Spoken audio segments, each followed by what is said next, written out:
membuat pembelian di website DND, anda search DND World.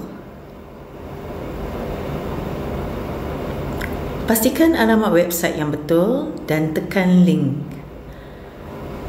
Kemudian anda tekan ke login dan masukkan email address anda dan juga password anda. Tekan login. Pastikan nama anda di situ dan anda boleh tekan di produk. Dan anda boleh mencari produk yang anda ingin dapatkan. Contohnya kita nak beli VCO, anda akan nampak nilai DV di situ dan tekan add to cart. Kemudian pergi ke cart. Pastikan senarai produk yang betul dan proceed for billing. Di bahagian billing shipping info, masukkan alamat penerima produk tersebut.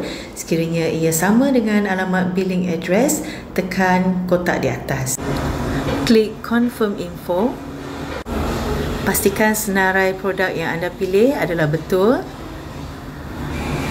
dan boleh pilih delivery method, cara penghantaran. Ada dua cara penghantaran, sama ada anda boleh pilih shipping ataupun pick up. Kemudian anda boleh klik proceed to pay.